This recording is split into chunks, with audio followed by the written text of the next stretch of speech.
are live. Welcome back to the Radio Kitchen Open Studio 2019.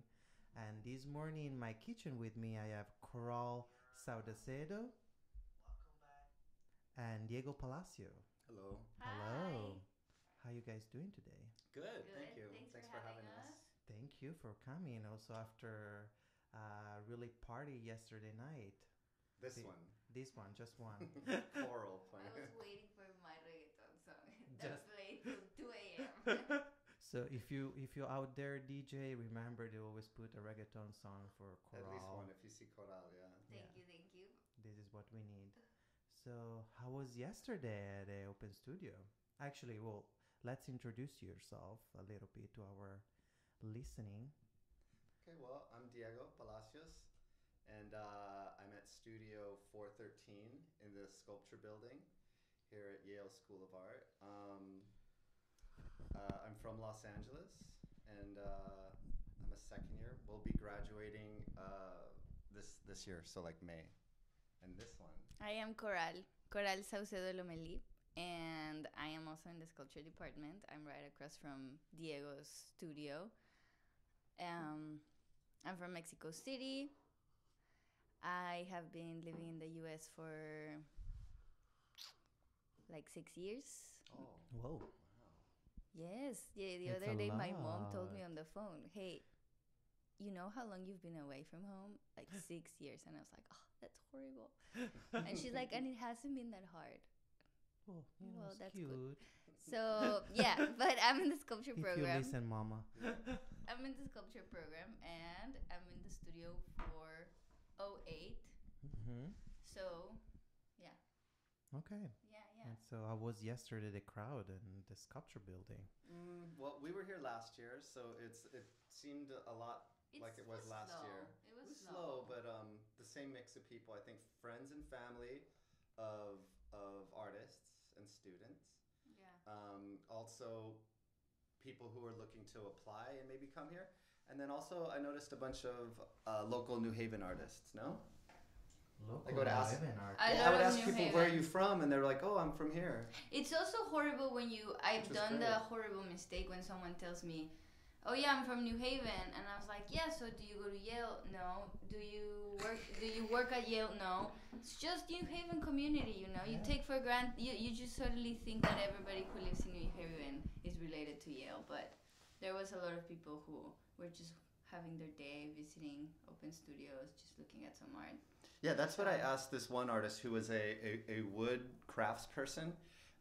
They do fabricating for other artists, and I go, well, how do you get your name out there to artists that that might want fabricating, or do you have like a website or a card? And he said no, that it was just word of mouth. And so, like I just get the impression that New Haven is full of all these like little nooks and crannies, like garage studios, or even like Yeah. Did you went to any of them? Like, of Open those studios. studios? yeah. No, just What? our faculty that has studios here. Okay. Wait, no, didn't you mean like if we walked around? No, like outside. New Haven Oh. studios. Oh, like really meaning yeah. doing the opposite. I work with a local potter that Oh. his name is Meish, sweetest person in the world, and he has a big kiln. He studied kiln engineering, and he basically has the biggest knowledge on how to make kilns. So people fly him all over the world to build kilns, and he From has New Haven. from New Haven. So he has a kiln the size of this room, or bigger maybe, taller.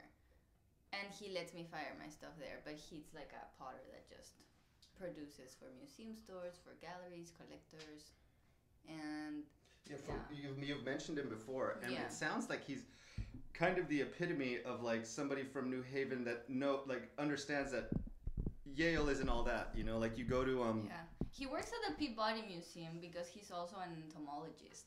So What? I know, imagine the combination yeah. of being an entomologist and a potter. So he works at the Peabody Museum pinning, and the Peabody also flies him to like Ecuador or Brazil or Guatemala to find bugs. So his glazes and the mixes of glazes he uses for his pottery is based on the colors of the bugs that he finds. Wow. Isn't that cool? It's Yeah. So beautiful. crazy. He's like such an amazing person. How did you find it? Brian Dario introduced me to him. He graduated last year, Okay. and he had a background in ceramics, so he made his research, and then he just passed him on to me. Okay. Yeah. Okay. That's cool. One And of he the- came to visit your studio No, sadly, no. I haven't visited Mace in a while, so I Okay. have to. So Yeah. they're telling me that you should take this microphone next to you. Oh. Huh. But yeah. Sorry. Hi. No, Who's telling? So you're getting Some comments at the same Oh, time. that's nice. Ah. so Oh, we that's have a couple horrible. My whole watching. story was missed. No. Okay. It was like there was just like Okay, okay. But yeah, so any interesting people that you guys met during these days, or Well, I realized there's like a couple of questions that people always do in open studios, like which is to break the silence, and it's like, so how do you fire your ceramics? That's like one that everybody asks. The second one is like, so what's up with these materials? Everybody wants to know. I feel like I've been talking to people that everybody feels the same questions. And there's another one that I don't know. so if your guests coming, don't ask any more questions about material. Corral Thank today. you. No, I'm kidding. That's horrible. Yeah, but after a while, I think you get used to it. Just like Yeah. you know, even just walking around studios. Like I took a break from sitting in my studio to walk around like the painting studios and the photo, and it's the same thing. Like I don't know, I found myself saying the same things over and over Yeah. because it feels comfortable. It's an awkward thing to walk into somebody's studio unless there's like a pre-set up. Well, it's our safe place though. Like we go there every single day to work, and we're opening it up to invite people. I and know. I Isn't don't it know. crazy? My common one is I ask people where they're from. That's how come I know I do too. what their backgrounds are. That's come I kind of know. I get this like cross section of the, whatever the demographic of who's walking in and out. Yeah. Yeah, that's why I say like New Haven people from New Haven are less likely to like put Yale up on a pedestal. They're just much more. They're not quite as I don't know, like starstruck as people who want to come here as students. They're much more down to earth. Do that. Yeah. But so you guys also in your undergrads, did you have this type of situation where was like a studio program your undergrad or not? Yeah, undergrad I was like I Okay. did a BFA at Long Beach, Okay. and which is a smaller city in the greater Los Angeles area, and the studios we had there were basically desks and kind of like tape on the floor. Like graphic design really? studios? like graphic design studios, Oh my god. Yeah. This is what we Yeah, are over yeah, here. respect the tape on the floor. Yeah. Whoa. I Uh, went to Art Center in Pasadena, and we had studios. They were I remember small. your studios. Yeah, they were small Yeah. studios. Yeah, just so you know, like I met Coral through like this. It was an exchange program. It was like Like- we did a joint campus like crit. Okay. Yeah. So Cal So State when Long Beach. Cal State Long Beach and Art Center had like these professors in common that were friends, and So they were the- like, "Oh, why don't we mix our sculpture classes and they can like speak about their work and have Yeah. a crit?" And that's how Deo and I met in LA. Yeah, And then randomly years later, we just bump into each other in the same program at Yale yeah, Wait, so And we're like, you huh. met for the first time doing a crit.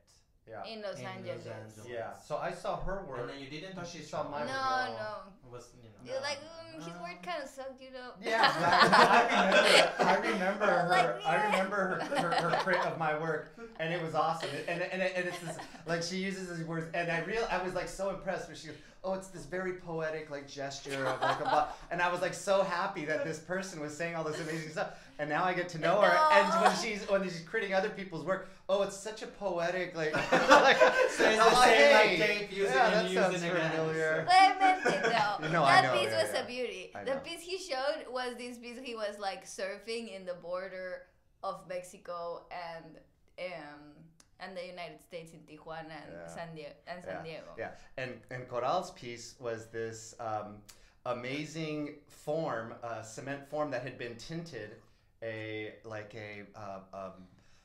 light red or a coral color or pink. Like a pink. Like a pink, yeah. And it had like a window in the center, and we had a long conversation about vaginas. Remember? Yeah, that's it. And here's this, here's this young, probably the youngest in your program there. No, I don't know. Anyway, there's this young woman with this giant piece of cement, and you start immediately imagining like the work that went into the form. And so like here you have this sculpture. But somewhere, either in her studio or sitting somewhere, is this second sculpture, which is the form that she poured into. And so I just remember, like, I don't know, thinking that So you guys went to the art center. It's not that you This guys... one. And then we went to Long Beach too. It was which Okay. recently we did an exchange with Columbia University, Really? Yeah. which Through was really Yale? cool through Yale. So Yeah, Columbia so and it's the same Yale thing. did sort of an exchange where we met the Columbia students, and they came here. Well, we still have to go there. We still have to go to Oh. Columbia. But it's kind of nice Which to will be see in what? who's. Late April or early May? Yeah, we're gonna go to Something their like studios, see their work. Have There's a crit. sleepover. It ends up being a little bit of a slumber party. Yeah. They came 2 weeks ago. They came see our Yeah. studios. We created a couple of. It's the same amount of people. No. It's a little offset, but Well. it's mostly Michael Jew's mentorship group. Oh, Yeah. okay. Which as a school of art, they're interdisciplinary, so they don't have separate departments the way we do. So our department is at most 22, but Michael Jew's mentorship group is probably about 22 as well. Yes, but somewhere the in whole program Yeah, of whole program, artists is yeah. like 60, no 30 something, Sure, yeah. or 60 something. Yeah. That's kind of crazy. Yeah. So many people. Yeah, and they do their crits different than we do. So when they came here, Yeah, when they were came here to kinda do shocked. they were also like kind of like startled at the size of our studios. They have smaller or bigger studio? They have smaller studios because it's New York, right? Yeah. So space is a premium, and here we're in New Haven, and space is pretty abundant. Mhm. you But know. on open studios, they get more people since At they're open, in yes. Oh, New well, York. Yes, While talk we about open don't. studios. I went to their open studios, and it was this constant flow of big name artists. Yeah. Yeah, and it was just So like it's some nonstop. pros and cons, Yeah, you know. yeah. Like everybody has a good Yeah. situation going on. Yeah, I have some friends over there, and we always say, "Oh, the ivy's greener," like on the other side, like Yeah. always. Yeah. But so how you guys feel like we're almost done? So how you feel after these 2 years? Good. Yes, a lot of people yesterday asked me, "What are you gonna do after here?" And it's like, don't ask me that. I don't know. I am debating if I go back to Mexico City, if I go to stay here. As an international student, you have to like do so much paperwork. I don't know. Is it like that? Yeah. What are you doing after school, Simon? Oh, I don't know, but it was more about like how you feel after these 2 years here. But someone is started to get ready for cooking. So what are you Yeah. gonna cook today? Do you know what we're gonna cook? I Coral? do. Well, we've had How long ago did you wake up, by the way? I thought we were gonna make pancakes, Mhm. but now we're making. What are we making? We're making migas con nopales. Migas con nopales. Which is what is migas con nopales? Like, how would you describe it? I don't know. I don't know what that is. Are you kidding me? I really don't Do you know what chilaquiles are? Yes. Okay, so there's like this weird like local, localized controversy because people from different regions of the larger Mexican nation, which I think includes like California and all of the southwest of the United States, as a nation, like the diaspora of Mexico spreads pretty far. And so from region to region, your definition for migas and chilaquiles will change. Wait, what is migas? What is chilaquiles? Tortillas with salsa. Okay, so migas is tortillas with eggs in the same way. So you get corn I tortillas. maybe should know that though. Maybe So- I'm just an ignorant about But it. that's what I'm saying is there's always this like controversy, like people from different regions will interchange those names Yeah. in some weird way because I don't know why. Let's make migas. Let's make migas. So for me, Or amigas. yeah. So my family's from. Sorry. I hope you got the joke out there. The coffee's kicking in, you know. So what do we start making? Okay, so let's set it up the kitchen. We will right back. Stay with us. And we are back. Here we go. So I will just watch today, sitting here. There are two chefs on my kitchen. I am the sous chef. I had what there's this. Oh, what's the name? Pinche. The pinche. Pinche is a bad word in Spanish, but it's also sous chef. So when you're cooking with a friend, that joke always has to happen. Okay. Oh, I'm your pinche. Okay. She's like, Hehe. You don't want to get banned from YouTube. For Okay, so in that bag is another hot plate, a second hot plate, and 2 pans. whoa, we have a Aluminum second. pans, not the cast iron one. okay. You also brought a cast iron one. Ándale, pinche coral. No, that doesn't Oh, work. that's bad. that way. Okay. That doesn't work. But it kind of does, though. I'm gonna move this right. Yeah, you can speak to it, Sue. So what are the things that ban you of YouTube? Well, no, so far we did like also dirty words and So someone's listening, or is it like a computer? the computer recognized I think songs. That's why I cannot like under 30 seconds I can still play the song, Yeah. but more than 30 seconds no. So what are we doing over here? Well, Tell to our- this, once again, is this breakfast specialty, which is sliced corn tortillas into strips, and Which is Coral is doing. Yeah, which is what Coral is doing, and then you deep fry them. A lot of times, corn oil is the thing to deep fry them in. But, Okay. Which is funny because being from Southern California, right? Like Trader Joe's has been something we've done since we were kids. Did you burn and raise there? What's that? You were born and raised in? In Southern California. Okay. My family's from Texas, so it's like corn oil that you're supposed to like deep fry them in. Mm-hmm. But since we've been in California, we've been deep frying them in olive oil. Okay. And so these are corn tortillas that are sliced into strips and not really deep fried. They're more like sautéed in olive oil. Saute.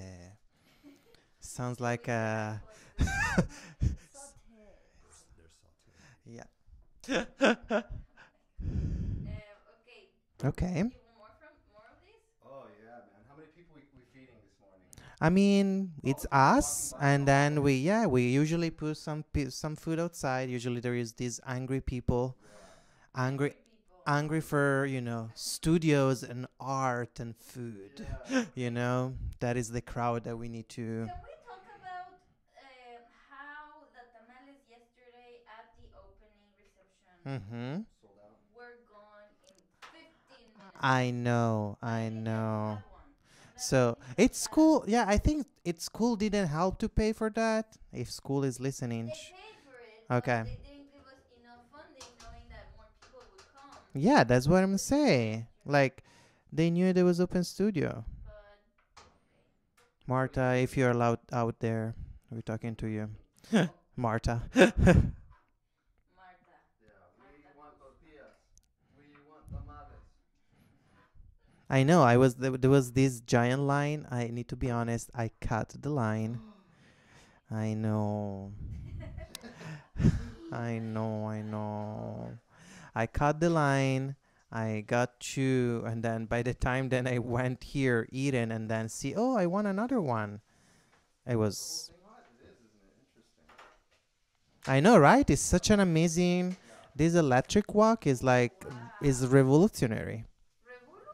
Revolutionary. Yes, it's pretty crazy. Do you have these in the studio, Simone? Yep. All the time? Just to cook there? Yeah. All of this, the crock pot, the hair fryer, Wow. More tortillas? and it's like I don't know. What do you think? back and forth in the hallway. There's one Nice. person out there. Cool, cool. Did that wave indicate? You know, people are gonna come around 12. You know what? I'm gonna confess on air that I don't Okay. like nopales. I Toot, know. toot, toot, I but I toot. can. They're slimy and gross, and my mom cooks them.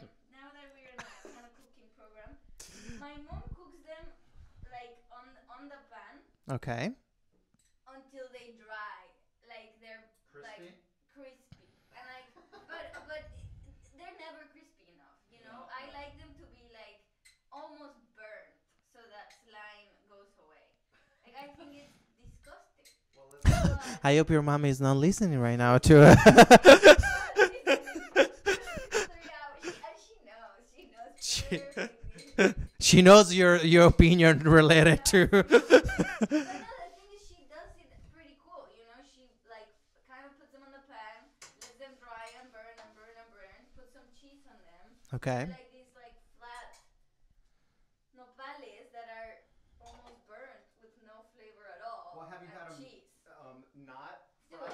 these I'm gonna describe these Yeah. jar, Doña María Nopalitos, tender cactus.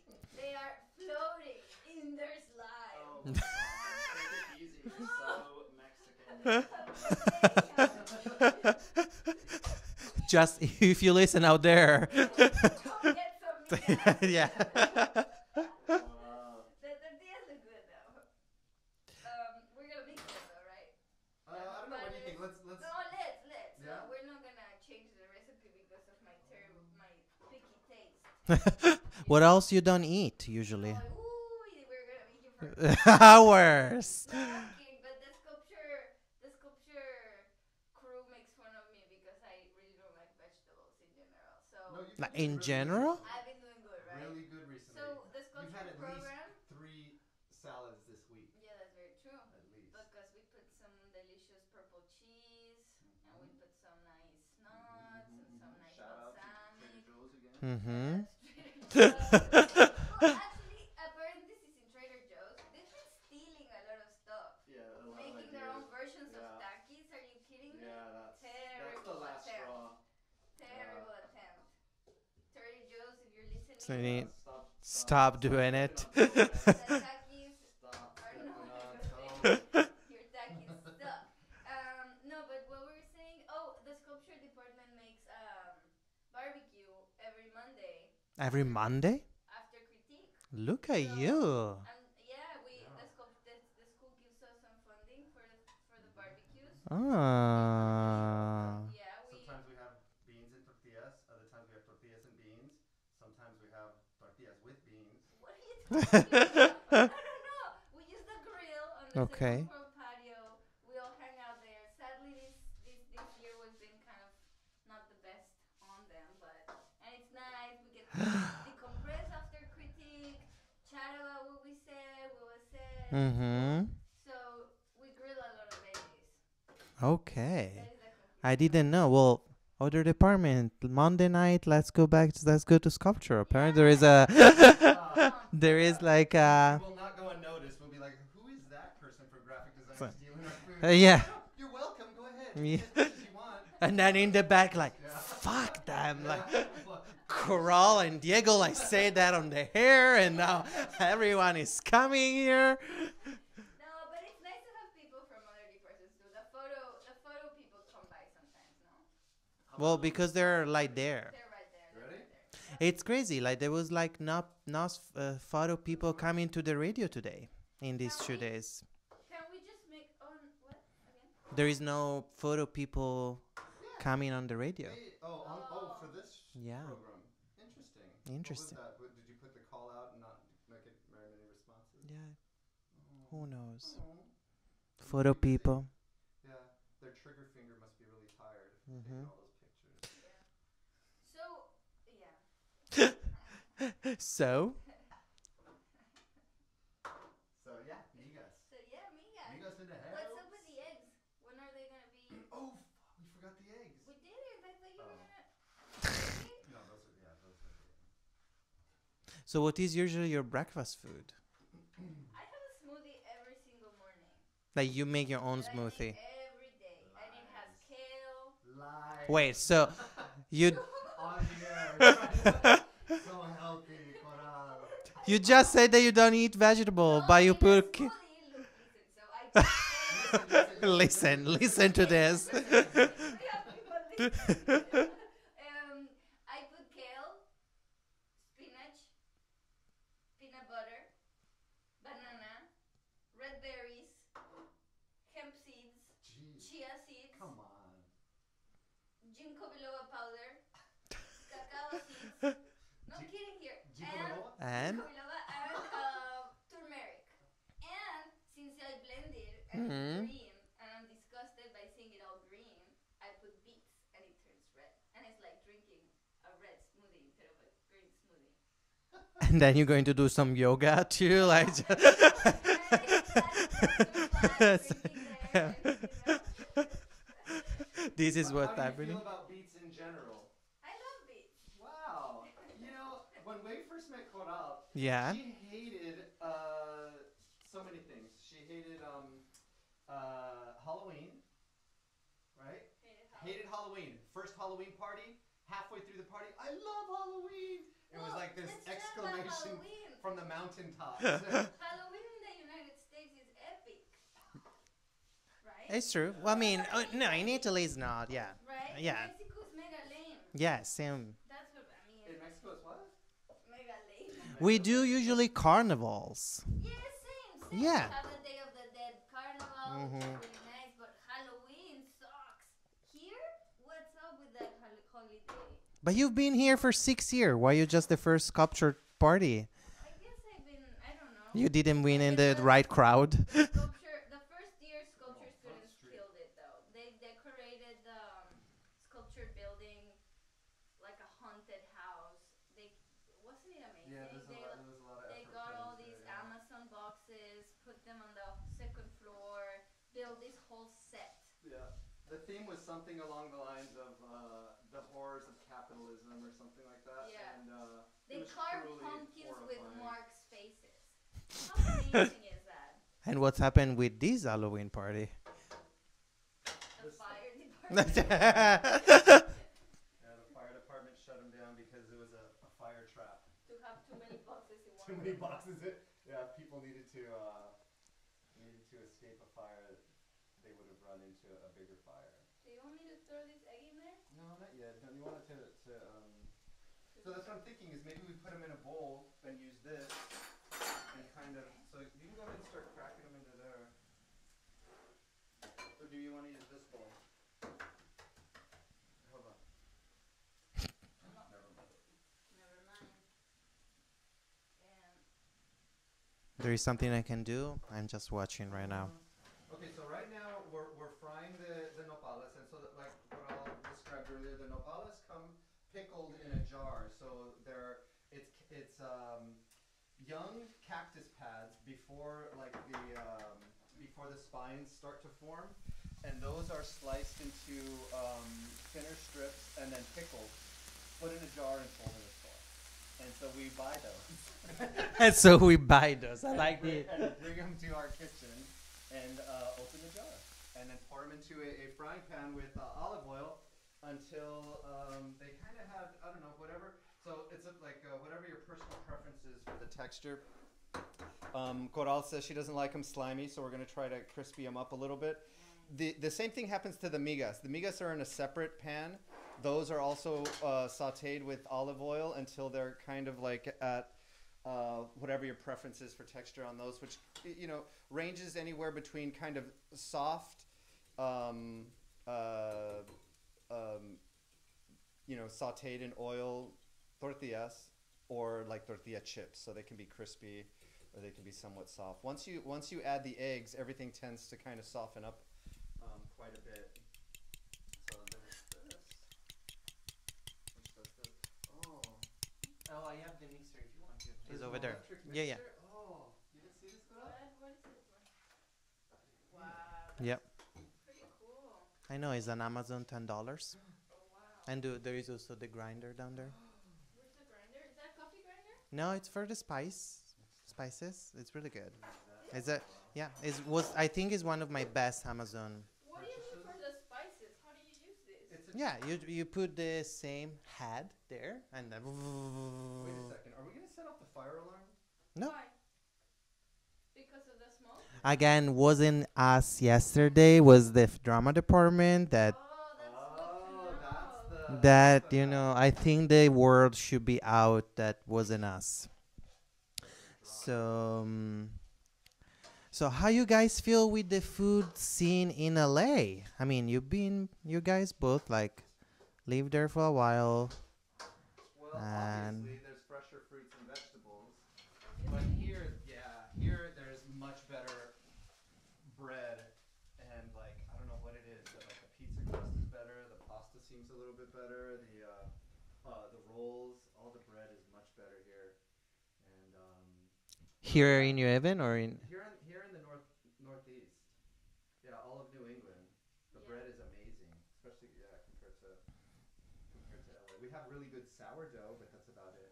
I feel I haven't done much of a culinary research. How about Mexico City Oh. compared to oh my god, Oh. was my amazing dream. Well, it depends, no? Because I feel LA has a lot of international spots to it, Mhm. and they're all amazing. Mexico too, but Do you guys have you like a know, Chinatown in Mexico City? yes, Ah. really cool Chinatown. Who were we speaking with? Miss I Anwu? think it was Anne Wu. She Yep. was telling us she's trying to do some like research about all the Chinatowns that exist all over the world. Okay. That Ooh, must be interesting, like a no? travel grant idea.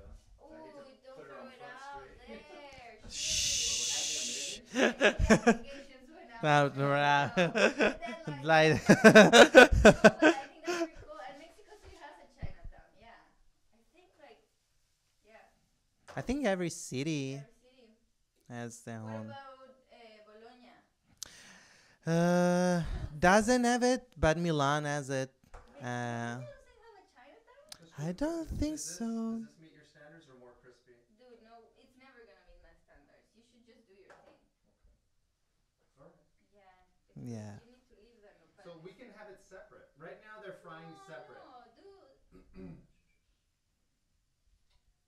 You're just gonna throw yourself on the sword Mix, here and not mix eat? it. No, no. Mix it. No, we'll keep them separate. Okay. That way so you can eat too. Oh, Yeah. that's Otherwise, what's the nice. point? We're all Okay, nice here that's sweet. here in the radio kitchen. Cool. But the food of yesterday was again the same place in Fairhaven, right? The tamales. Yeah, as far as where the caterers came from. Mm-hmm. Yeah, I think somebody went to go pick it up. Right? Oh, yes. Right? This place called Cositas Deliciosas. Oh wow, what an amazing name. Yeah. And they sell like Everything. tamales and like yeah, it's a really good place. It's a really good one. If you're in New Haven and listen to us. Yeah. So if anybody's hungry and wants to taste migas, you should stop by 1156. I'm not sure if you don't have an ID card to get in. No, but it's But is Not in real hard. at 12 it should be it's almost 12, right? Yeah. It's almost time for the second part of the show, Open Studio. So bless you. Thank you. Sorry. Away from the migas. Very good. Good job. Of course, of course. So are you guys like recommending come to the sculpture department here at Yale? Yeah, absolutely. That's why I think I mentioned my studio number 413. For on the 13? sculpture building. Is it 32 Edgewood? 36 36 Edgewood. Yeah, and there are no signs going over there, so you kind of just like. There are no signs? Not that I know. There's a map. There's a map that'll Last guide year you was there. better. Yeah. Woohoo! Shh. Well, I think last year all the balloon trail we had set up got stolen. Was there a balloon trail? I think there were some. No, we put like the vinyl, but then like ended up to there was like the giant storm that took it down the vinyls too. But this weekend it seems pretty nice. Finally, I think spring has started officially. I know, It's sprung. Yeah, makes me really happy. I know. Is it unplugged somehow? No, it has it in. No, it's still good.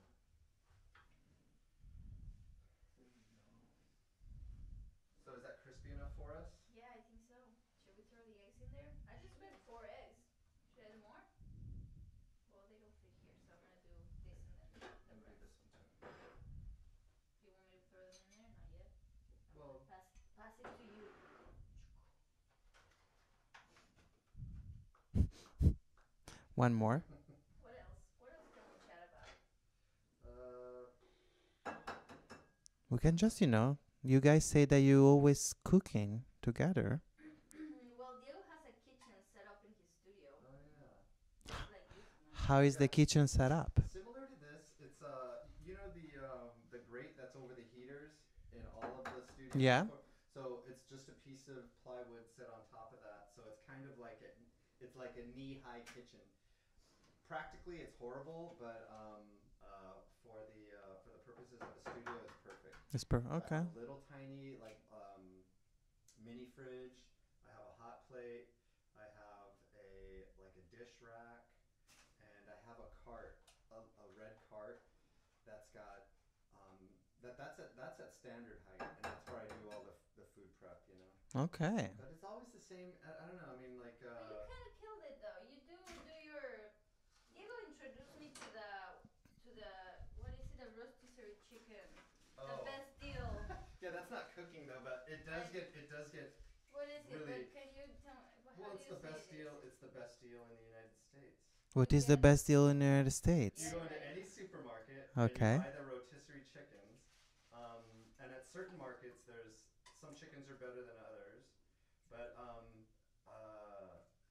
yeah. You just buy the whole chicken, which tastes delicious, and it's like $6, and Yeah, like that it's whole like thing $6. lasts you for the whole week. Oh, like already roasted. Yeah. I do it too.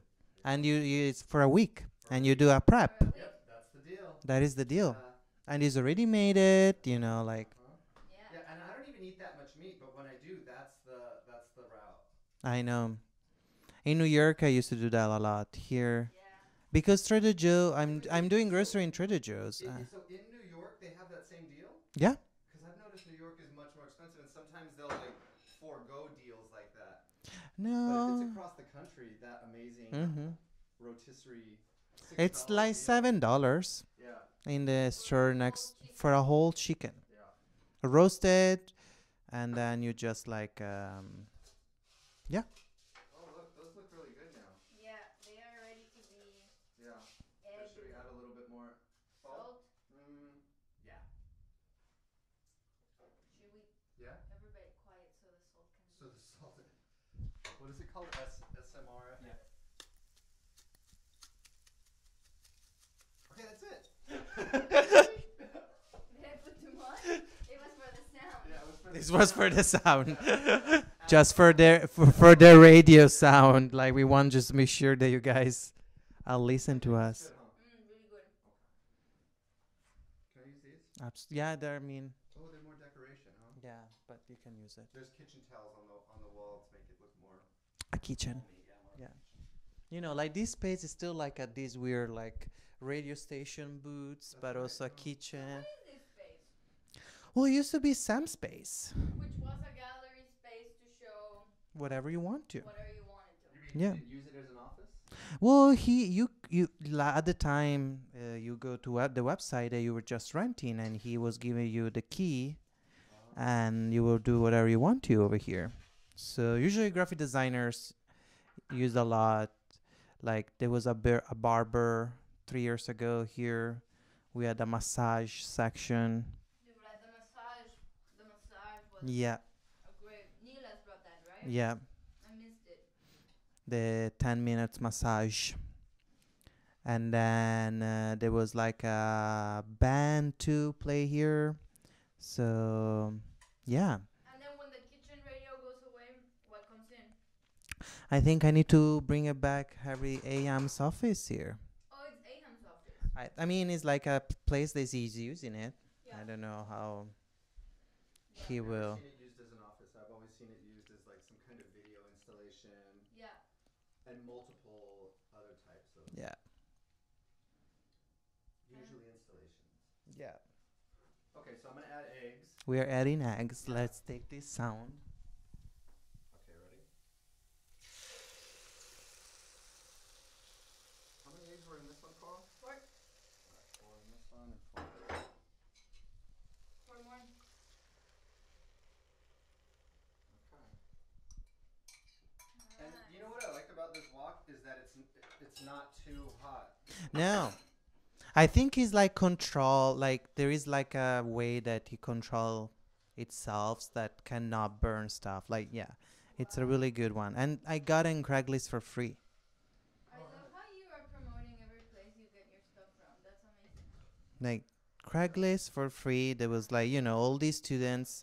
There is the deal. Like it's almost a deal. May all the students that are leaving campus, they're just giving away free stuff, and you can find amazing deal. Yeah, like all the half of the furniture in our place. Kyle and I live together. It's from Craigslist free stuff, and now bed bugs. So. No, like usually like in New York, if you take like free stuff on the street, it's like because there are bed bugs. But so don't move to New York. Yeah. Just mash it up. Sorry. You want it omelette style. Yeah. Diego, where are you coming back after this program? Going back to LA. He's coming back to LA. Going back to Cali. Okay. Yeah. And you're gonna, you still have your studio down there? I have a studio I need to set up. That's going to be at my parents' house. My parents are moving on in years, and since I've been gone, my brothers have been taking care of them. My father had a stroke a few years back, and even though he has a regular routine, he still needs regular monitoring and checking in on, and it's become quite a task for my brothers, and so my going back and setting up a studio at their house will enable me to be with them every day, and then also, it's a win-win. I get a garage. It's a pretty large garage. It's about floor space. It's about the same as the studio I'm in right now. Oh. Oh Yeah. wow. Whoa. And your studio is pretty big, Yeah. right? Yeah. It's one of the biggest. Mine, no. Coral's is. Oh, you got the. No, not even. The biggest is Nikki's. No. Theo and I are on the small ones, which are still massive. Yeah. You still in the same of last year? No. Okay. Oh, we have some gas. Hi. I can't hear you guys. Oh. On this one? Oh, hi. Thank you. Like at all? Is there a way to turn up the volume on it? Yeah. I can't hear you too. Oh. It smells good. We have David Roy in the house. Yeah. How's my streak though? He came to tell us that. Sorry about everyone. Yeah. If it boils over, just let me know. It's not, Okay. Yeah, it's not boiling yet. So should we put pepper on it now? Yes. All right. So David Roy just came in to let us know that the volume is not high enough, and so now I have to go over all the directions on how to make migas again. You know what? We're gonna start again. Cool. So okay, so Diego's so adding you were pepper. saying that you moved studio, so now you're in there. Well, on your first year you get a studio, and then when you move to second year, you are offered the possibility of switching studios Mm-hmm. to a bigger one. So I did switch to a bigger one. Okay. Diego kept his old studio, but I decided to move to another one.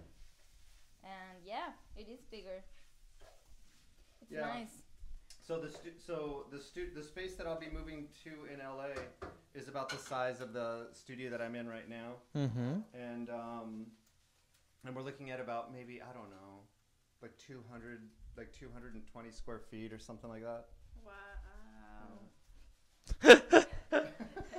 It's a lot. No, that's not that much. I mean, Yeah, I mean, well, what I can have be is worst, right. What I have is a huge backyard at my parents' house. which is definitely It's in New like me. York. Yeah. You will never have that type of studio in the backyard.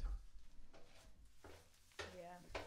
That's why our disappointment after grad school is gonna be big. Not yours, Diego, but finding a studio the size of what we have, it's gonna be hard. Look how beautiful that is. Describe the dish. Okay, so you want to describe it, Coral? No, you do it. Well, on one side of this electric countertop wok is some beautiful yellow eggs mixed with tortillas that are like toasted. There's just like the perfect amount of toasting on the top of them, just like feathered with toastedness. It's delicious and beautiful. And the nopales are actually like. Come on, I know. No, they have lost their slime. I like that. Yeah. They actually look really good. Yeah. And they're good for you. My uncle used to tell me that, I don't know why it was favorable or preferable and why he thought we might like it, but he said that nopales put hair on your chest. Oh, And wow. as a little They kid, put a hair in your chest. Yeah, like that's a desirable state. State for a to child. Yeah, child wants. I want hair on my Really? chest. Yeah. What Give about me for more of women? those. Then you better be careful. Yeah. Hey, you see, I knew it. I knew it. I knew there was something there. I knew there was something wrong with nopales. Yeah, but my uncle did have a hairy chest. So that's why also was like his So, excuse. Yeah, we had no He had- reason to not believe him. Okay, I see also that. Yeah, there's also something that. Okay, everybody, come and get it. Oh yes, it looks good. It looks good. Well, I'm gonna drink some more coffee Okay, and put this on low heat. okay. Would you like some? Yeah, let's dig in. Let's move like let's go back on our. Let me go to watch these two really quick. Okay, you're gonna leave us alone with the microphone. So we're- can do whatever you want Yeah. right now. So we're limited on dishes. So Bring your own. this is exactly how it is in my studio kitchen. Like as I use a dish, I have to wash it right away so that it could be used for something else.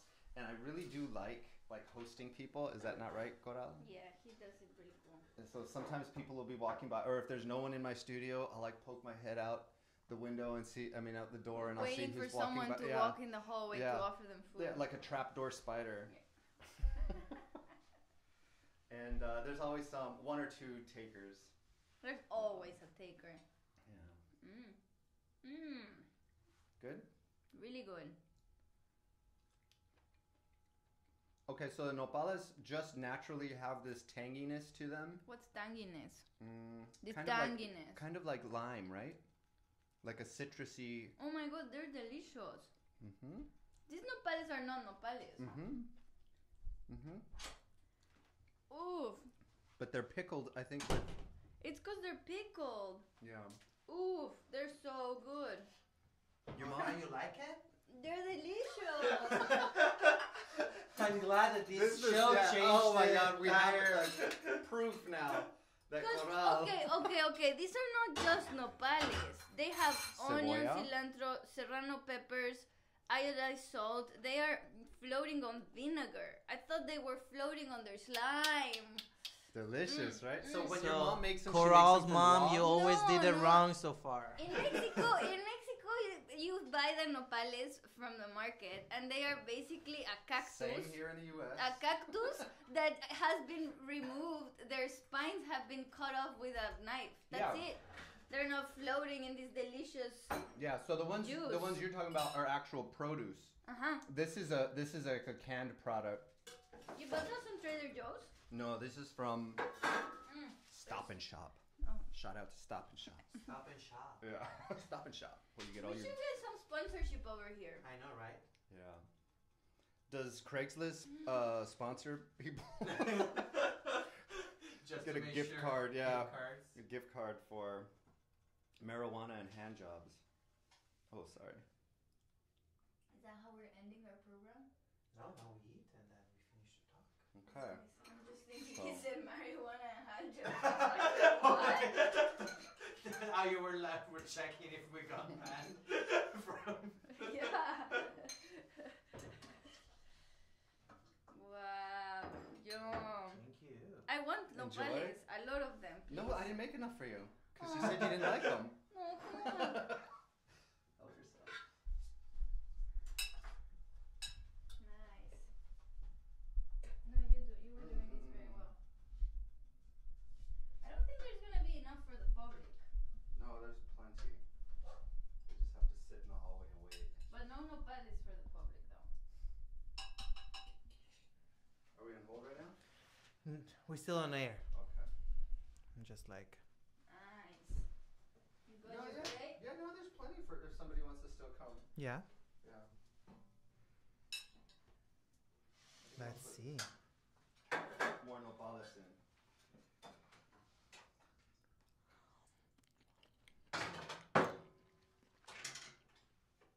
Ooh, it's really good. Yeah? Super good. What's happening? Uh-oh. I put too much juice in. Mmm. Cool it off. Wow. This is so delicious.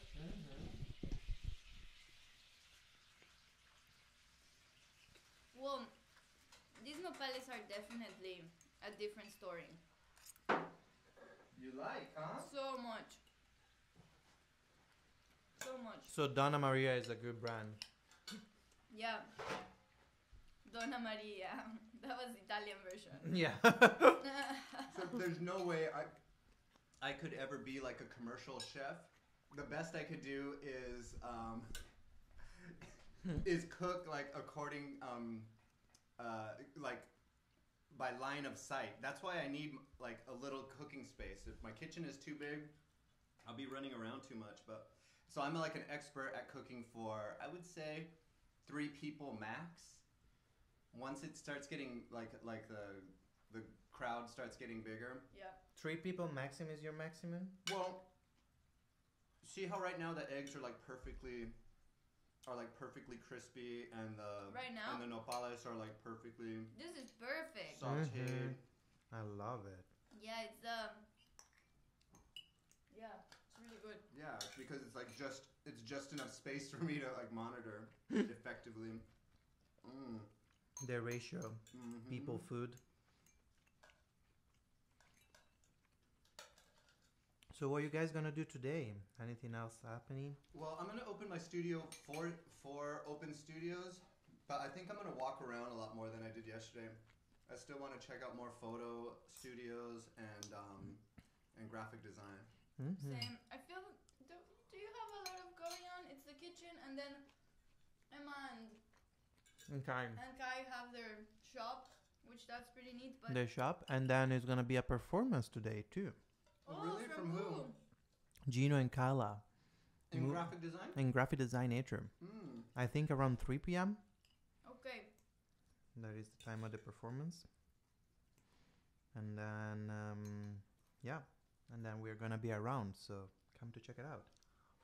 Will do. So crispy and so good. Yeah, this is really delicious.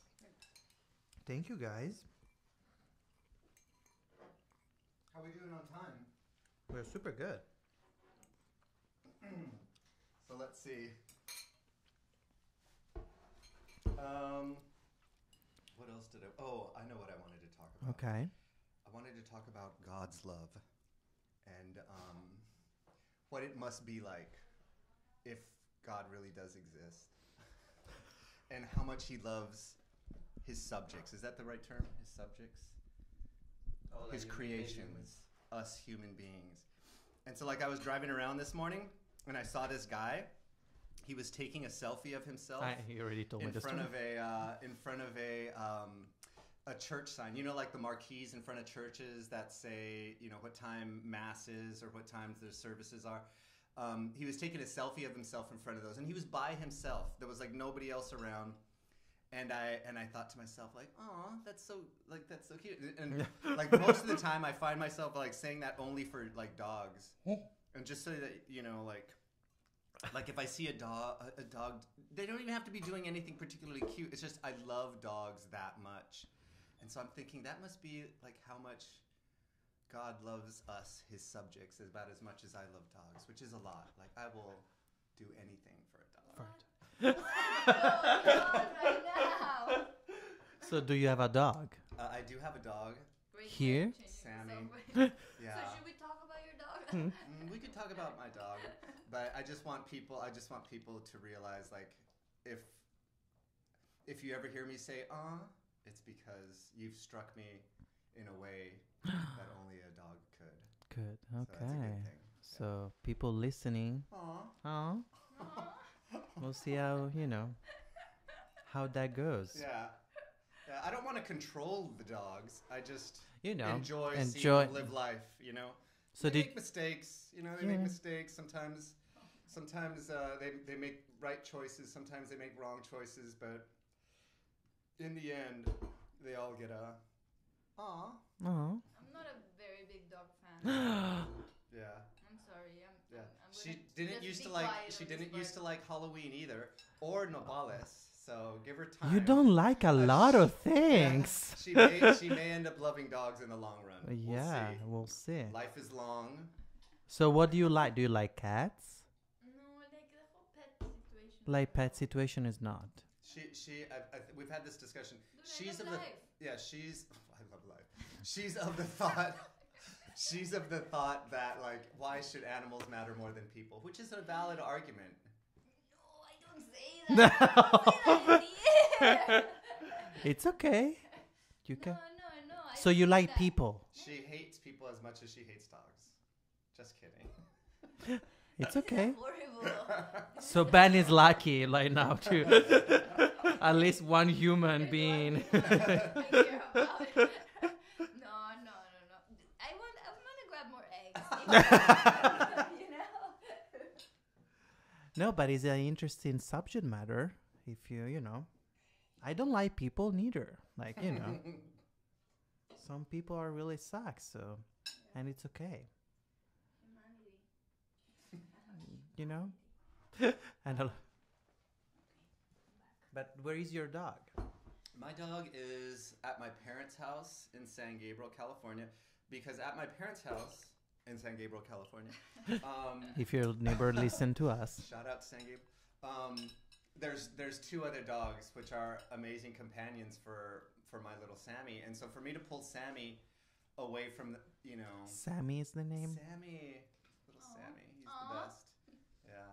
Aww. Yeah, I think if you saw Sammy, you would love dogs. I think I've seen photos of Sammy. But it's the way he just grabs your heart. Oh my god. Yeah, like a little chew toy, and then just like. Yeah. Okay. Which type of dog is? Which of the breed? Right.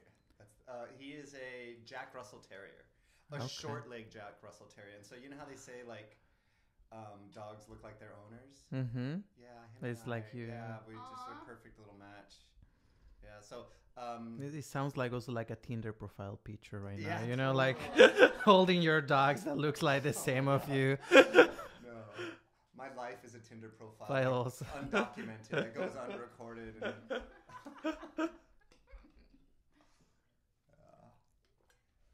but I So think little I think Sammy. of him often. Okay. Yeah, I have these series of photos in my phone because his legs are so short. Like when he was a puppy, he would eat food and his back legs would come off the ground and he would just be eating on his front legs, because he's so like, he has his center of gravity is so far backwards that when he leans forward, I don't know, he's just doing like a little handstand while he ate. Yeah, and so this series of photos that I have in my phone show him already as an adult dog where his back legs appear to be like dragging. Okay. And so I don't know, for some reason, I think it's funny to tell people that I accidentally ran him over and his legs are broken. And then in the last picture of this series of photos, he's like standing up on his back legs and he's just has this huge smile on and But he's still happy. Yeah, and I'm able to say, "Oh, I'm just kidding. He's fine. I never ran him over." I don't know why I think it's funny. It's because you have to see the photos. Like they come in this series where there's a slideshow. Yeah, he looks very tragic all the way up until he's sitting up and very happy. I can see this as it's like a little register of the final reveal is the final one. Are you a dog person, Simone? I think I do. I just Do you like have any I don't. Pets? I don't know. I feel like so much work that my life is not allowing me now Yeah. to. Yeah. And also, I grew up in a farm, so my dog usually nice. stay in the garden, and so thinking Yeah. to keep a dog in a small apartment in New York Yeah. is not exactly what I feel ideal yeah. for True. pets. Yeah, so I'm conflicted about Sammy. Like, I truly believe that like they're individuals, and so like I don't think I would ever go out and buy a dog or even like So where did you find Sammy? Sammy was my mom's at first. Okay. but he completely bonded with me. And at the time, like, oh man, there were just times where like he could not stand to be without me, and so like just out of exasperation, like I would let him hang out with me, and little by little, like this bond grew, and so and there was like I was going through some other things at the time, like I was going through a divorce, I was going through like all this stuff with addiction, and that dog just like stuck with me through thin and thick and thin, and so like that's where the additional like sentimental like attachment comes from. Yeah, so he's like family. Yeah. How old is he now? Oh geez, I hate to think about it because well, smaller dogs tend to live longer than large dogs, and he's pretty small. But he doesn't have your typical. He doesn't look at all like a Chihuahua. He looks like a full size terrier, just like really small. That's why I say In my mind right now, I imagine this dog with like a weird equilibrium, small legs, and then like all of this mix. And like, I haven't seen any picture of it. I need to be honest. Yeah, but now you're ruining this picture that I make in my mind with all this description. Well, like it's pretty accurate. But yeah, it's pretty accurate. Like he has these full size limbs that are all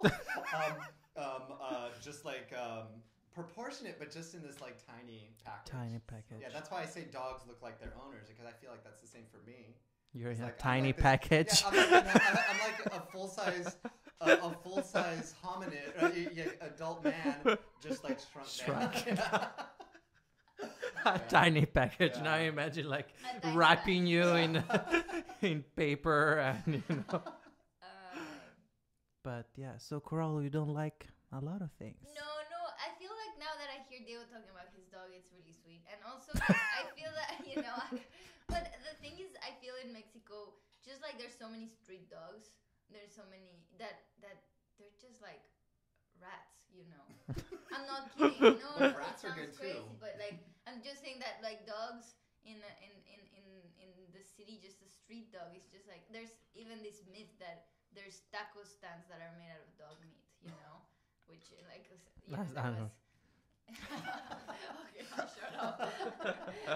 No, but what I'm saying is that there's some people who treat their dogs like if they're part of a family. When they went through you some tough parts of your life, and like that's kind of beautiful, And just sometimes I also have so many friends who own dogs in Mexico City, and they have them forgotten in their their rooftop in like a rooftop.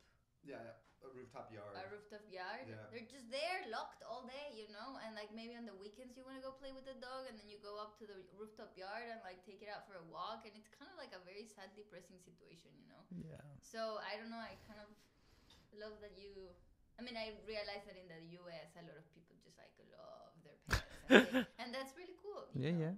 Well, I think it was Gandhi. I don't know. Someone can Google it. That, you can judge Google and text us by how it treats its animals, or a society or a culture on how it treats its animals. Yeah.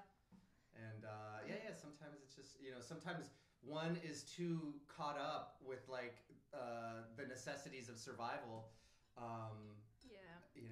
But look at the sacred cows in India. I admire that, how cows are just these beautiful. Yeah, but there's so many. beings. But there's so many cows on the street that now they've become this traffic hazard, and it is, but it's just part really of this. Yeah, for sure, it's a traffic hazard, but it's just like this sacred being that on the other side of the globe is just being used as a machine to like produce milk and meat, and it's like a horrible thing, Yeah, well, they truly, because they believe in reincarnation, they truly believe that it could be like a relative. Yeah.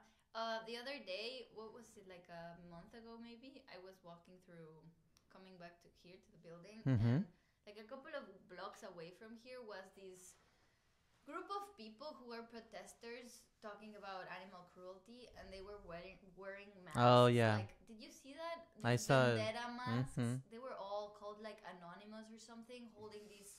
And the screen. They were holding screens. Did you see that? Like television. Yeah. Television screens plugged into some like local outlet they were carrying with them, and then like they were wearing these white masks of that movie like Via Vendetta, like very like kind of scary anonymous masks with their screens, and the screens had like these very very intense videos of animal cruelty. One of those that YouTube animal cruelty videos, and you see all these like skinning, like horrible things, you know. And they were just right in the middle of the street, just holding these screens with their masks, and like when you would walk by, someone would like hold your hand and like ask you these personal questions of like, do you have ethical values or something like that? Mm-hmm. Like, and they would like talk to you. I stopped. My family was in town, and like my parents just talked to them, and we just ended up having A conversation around animals. Yeah. And then when we walked away. But you're not vegetarian, right? No. I tried once just because I didn't like my grandmother's food, and I said I was a vegetarian to not eat her liver. I thought it was like I thought it was like a thing. Yeah, I was in art school, so. No, I think it was when I was like 12 years old, and like my grandmother would make these like liver with. It's a very specific Mexican dish called hígado encebollado, which has. How is it made? It's liver with a bunch of onions, and it just smells really, really strong. Liver from pork? I think so. Okay. I don't even know. You just didn't like it. It just was the worst thing when I would enter my grandmother's house, and that was the smell. I knew there was liver. So then I made this story that I was vegetarian, so I didn't have to eat it. I see. It lasted a week. They didn't believe me. But yeah, I thought that movement out here in Yale was really cool. They just stopped you. Yeah, I saw also in New York the same people. Yeah? Where was that, on the green here in New Haven? They're all over the place. They were all over, right? Once I saw it in front of the League. In front of what? The League, the restaurant. Yeah. Oh. The next to Aratusa. Yeah. I saw Okay. them there. But once I saw them in the subway station in New York. Faretusa. We should go get some ice cream later. So what you don't like, Diego? What am I not a fan of? A fan of. I like how you frame it like that.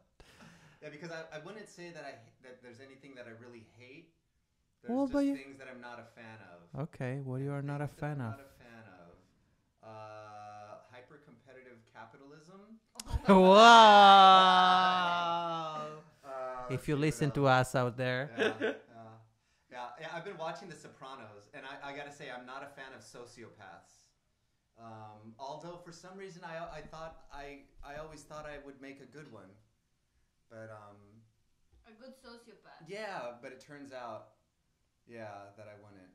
Yeah. Yeah. I tried to get into The Sopranos, but I just couldn't. Why? I mean, I'm still gonna give it another try. You know? Okay. I'm not over trying, but like I don't know, it just got a bit slow. Too much slow? Yeah, I feel maybe I just was not in the mood, you know. But I watched the first 2 episodes, and I was like, "Whew, am I really gonna get into these for like 8,000 seasons?" So I didn't. So I see. Yeah. There's plenty of migas here if anybody still wants to stop by Yeah, and we are. kind of tap on the window.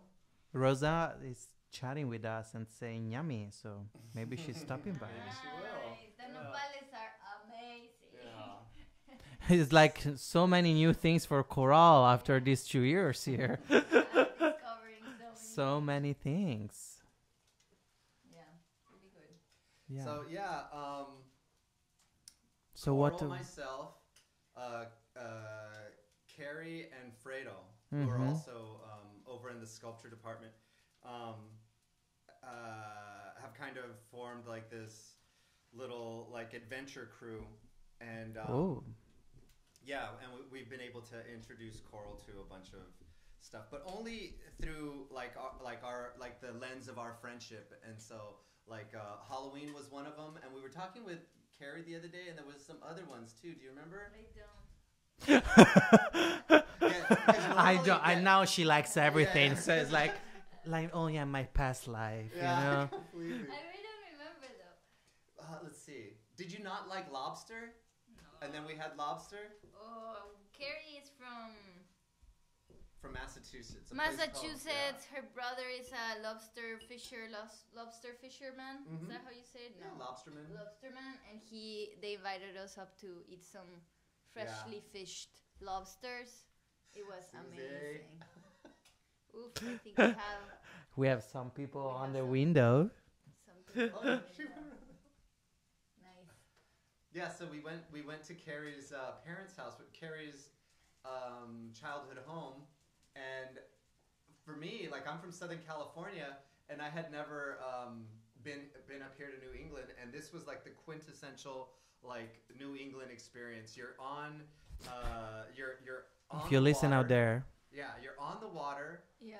There's like everybody owns A boat. yeah, a boat. And they have like all of these like I don't know, it's just like the architecture is just like so iconically New England on like the beach. And the week that we went, there was rainbows, there was surf, just enough surf for me to get in the water and So beautiful. yeah, and super clear water, really warm water. All the food was like amazing. It was fresh caught lobster, all of this like different kinds of fish. Like there was cod, all of this fresh produce, like ranging from corn to like greens. Just amazing. And yeah, that's one of the things that I'm going to take back with me to to California that I'll probably never forget is like Oh. Massachusetts. yeah. Before I knew it, like I was walking around, you know, New England and starting to consider the fact that maybe, like I could live here. Oh, you live here Oh. though? I could live here during the good times, but I'm a fair weather friend of New England. Come the winter, and I really don't want to be here. Yeah, it Yeah. was a tough, long winter. Yeah. I mean, it's the middle of, no, beginning of April, and we're having our first warm days. That's kind of intense. I know. It's crazy. Yeah, there's little buds already growing on the tips of the bare naked branches of trees. How's So- the weather in Bologna? Is it winter? It's stuff? amazing. No, I mean, where I'm from like a village and used to be like a laguna, so there was a lot of water. Yes. So during the winter, we say that it's cold, and it's the cold that gets in your bone because it's really humid. Yeah. But it's only for 1 month or two. Like it's December and January. Yeah. That's it. In February, you start to already have it. But when it gets like really humid. There is a lot of fog. But I bet really beautiful fog. No? Oh, it's so nice. And the summers are hot in Italy, right? They are. And where I'm from, again, like because it's a land, Yeah. it's so hot. Farm of what? So everything like agriculture is my grandpa used to have like fields of like grapes and grains and Oh, all of that. nice. So I grew up. We are, if you listen out there, Consalice, we are like just 8,000 people there. Wow. So there was also no high school. I needed to take public transportation to go to the closest city for high So school. where is everybody? Do people move away? No, I think a lot of my friends we are all graduating right now, but they all became like doctor type of things. So they are coming back, some like in that type of region, or they still like but mostly of my really childhood friends. After they moved for college, but they got back Yeah. in that type Are of you gonna situation. go back? No. I feel like it's a nice place to call home and it's a nice place to go back home, but there is really nothing for me also as a gay man too, growing up with a really conservative Italian village. Mm. It's, And Yeah. A things lot. change slowly there, or not at all? They do, but really, it's like mostly like, for older people. Yeah. Like my parents had this giant house that they build piece by piece. My dad is a blacksmith, so Oh, nice. and Wow. my mom, she's like a survey, which is not an architect. I mean, she Yeah, cannot. Serving. So she can draw in housing. Yeah. So they build the house. So it's a beautiful place to go back home. Yeah. But Yeah. it's their house, like Yeah. it's not mine. Yeah. So, Yeah. but it's whenever you guys want to go, let's go. Just Yeah. because one was born somewhere doesn't mean that they have roots there. And so, like, the time I've been away from Southern California, my roots have started to become like, they're pulled up. Like I don't have an apartment to go back to. Yeah. I don't have a job to go back to. And even if I did go back to like the jobs I'm going to go back to aren't the same jobs that I left, because I'm going back to them with a degree,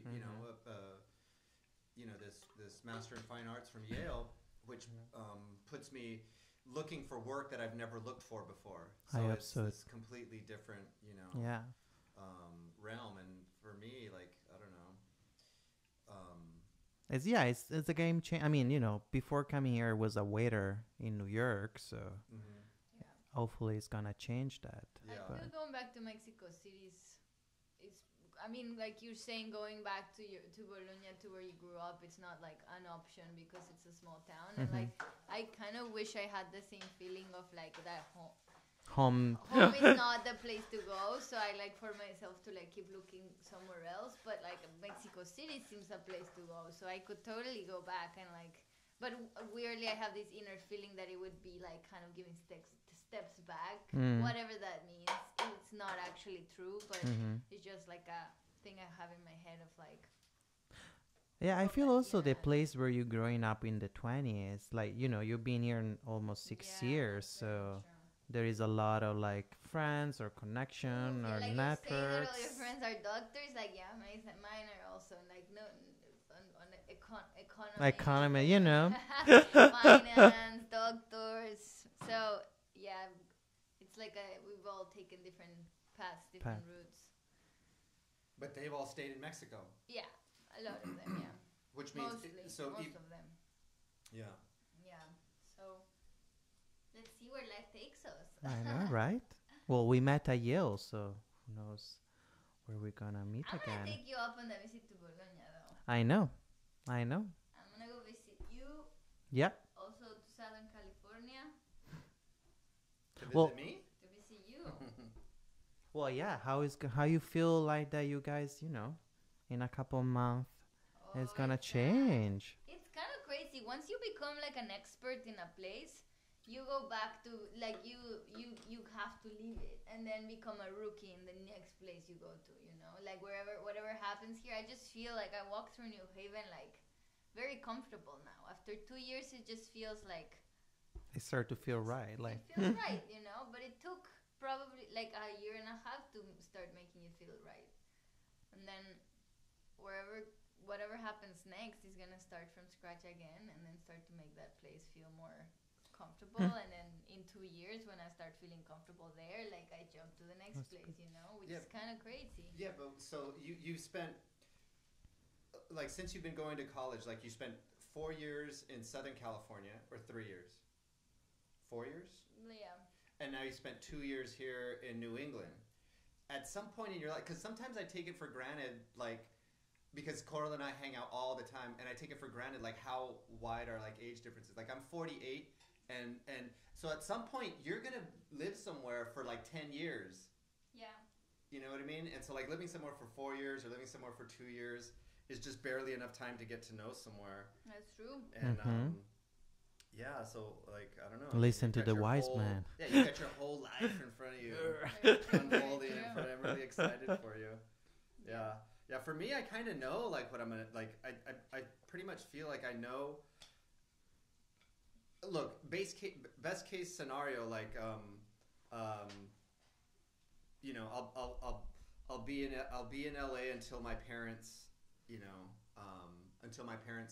pass away, because like for me right now it's a responsibility, like having to take care of an older generation, because they can't take, at some point they can't take care of themselves anymore. So there's a couple of options, right? Put them in some kind of like elder care, or share caregiving with my brothers. So How old is your brothers? Well, my brothers, I don't know. They're the youngest one is 6 years younger than me. Okay. And the one next youngest to me is only a year and a half younger than me. And then I have an older brother who's 2 years older than me. And so like all male. But everybody has their own family. I'm the only one that's single. Everybody else, like, they have other responsibilities, and so so that happens to be like a stage in life that I've noticed, right? Is that there's a stage in your life where you take care of your parents. Mm-hmm. It doesn't last forever. Yeah. But Yeah, I know. It's that is also like not what me scary, but I'm the only child. Yeah. I'm here in the States, and Yeah. they're in Italy. So like, what is gonna be when they need help? Yeah. But they're Very pretty true. strong. Far. Yeah. They're dancing Yeah. now. Yeah. So Yeah, but like I say, just like anything, it doesn't last forever. So it's kind of like this opportunity, like to take it, to not take for granted like the time that you do get to spend with them. Because I've seen I've seen my parents deal with the grief of losing their parents, and so that's the example I have, for like when I'm gonna deal with the grief of like losing my parents, and it's doable, but you see that it's through their example, I was able to see that it's something that they didn't take for granted, or at least it was different for my mom for both of her parents, and it's different for my dad for both of his parents. And I think the best example was my mom with her mom, with whom she spent like pretty much every day of the last 2 years of my grandmother's life with her. And when she finally passed, like my mother just like had such a great relationship with her mother that was like, oh, like who doesn't? I don't know. I figured like that would be something beautiful. Like do have it. Yeah. So we'll see, because you never know. They could get in a car accident and die tomorrow. My God. God. I'm worried about it now. Yeah. And then moving to New England and buy a boat and finally have your little like lobster life. That is like what we ended up to Fight with do. my brothers to the death for the money from the house. Oh my God, this I need my conversation boat just in got New dark. England, so. That's Whoa. so funny. But like yeah. So we'll see where this goes. But there are some plans probably doing for the summer for both of you, Yeah. Oh, step by yeah. step. I have a drive all the way back home. What are you gonna do? I think I don't know what I'm gonna do. You gonna hang out for a while here in New England? Maybe, yeah. My dad's getting married, so I'm gonna go to his wedding. Where is the wedding? It's in Italy, so going to Italy to see my dad get married. I need to start thinking of some speech, some words I'm gonna say. Oh, so it's a speech type of thing. The Wow. daughter needs Oh, to. right? It's kind Wow. of crazy, and I have these two kind of stepsisters who are probably gonna say something, so I better step up my game. Like you, Are they You know? evil? like Cinderella stepsisters. Yeah, they're not evil. They're just not. I'm not their biggest fan. Just like going back to what Carl What doesn't Carl like. doesn't like, right? No, I feel this. And after this trip in Italy, it's gonna be love best and. friends. I feel this whole program has painted me like a horrible person that hates the world, like which is the complete opposite. Which is not true. No, It's not that's true. that's It's not true. Amazing, beautiful human being. Oh, That's why I wanted you two on the show, guys. Nice, nice. But Yeah.